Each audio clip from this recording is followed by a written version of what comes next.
le rôle de parent est vraiment devenu compliqué maintenant. Parce qu'aujourd'hui, lorsque un parent éduque un enfant, le parent éduque un enfant contre un écosystème très hostile. Le parent éduque un enfant dans un environnement où l'enfant a accès à beaucoup d'informations, l'enfant a accès à beaucoup de connaissances.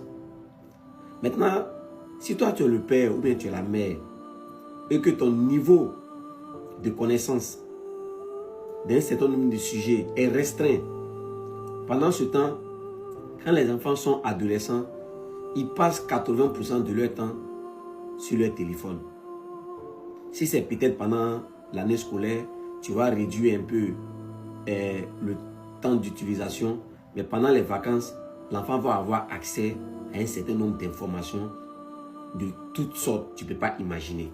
C'est-à-dire qu'aujourd'hui, les enfants ont accès à des informations auxquelles tu ne peux même pas imaginer. Donc, lorsque tu es en face d'une personne qui est en contact avec des informations d'une taille que tu ne peux pas imaginer, pendant ce temps, toi, ton niveau de connaissance est restreint et que toi, c'est ton autorité de parent, ta position de parent que tu veux utiliser pour éduquer un enfant, il faut que tu saches que ton travail va devenir compliqué. Ton travail va devenir compliqué parce que d'abord, tu es en face de quelqu'un qui a atteint un niveau d'indépendance intellectuelle. C'est-à-dire, l'enfant a la faculté de réfléchir seul parce qu'il apprend ça à l'école. L'enfant a la faculté de faire ses choix. L'enfant est sous influence extérieure. L'enfant a beaucoup d'informations que tu ne peux pas imaginer.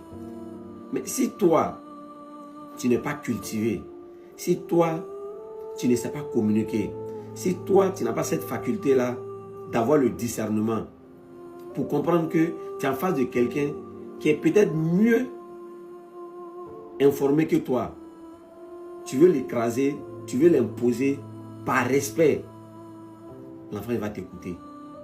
Quand tu as réussi à le canaliser par respect, il ne va pas donner son point de vue.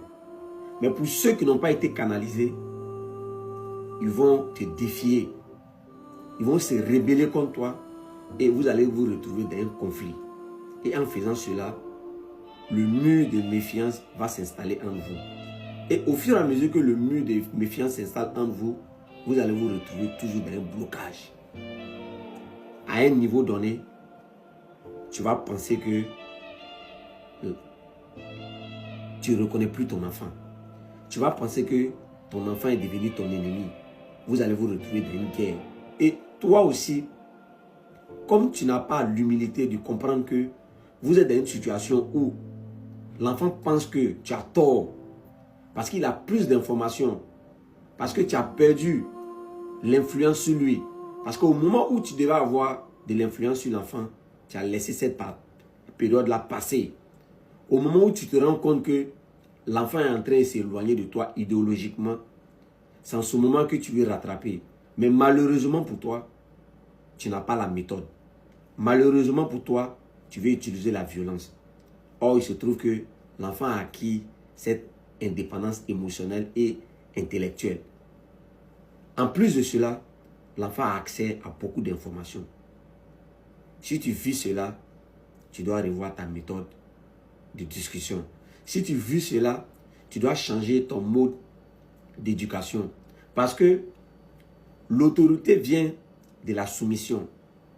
Or, pour que quelqu'un se soumette à toi, il faut que la personne pense que tu as cette légitimité. C'est-à-dire que ce que tu sais faire, ce que tu veux me dire de faire là, tu as démontré que tu es qualifié à m'orienter.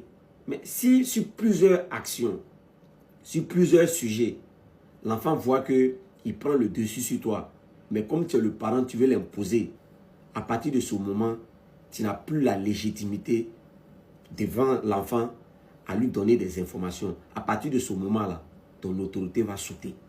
Pendant ce temps, toi, tu ne le sais pas. Toi, tu vois l'enfant comme ton bébé, comme ta chose.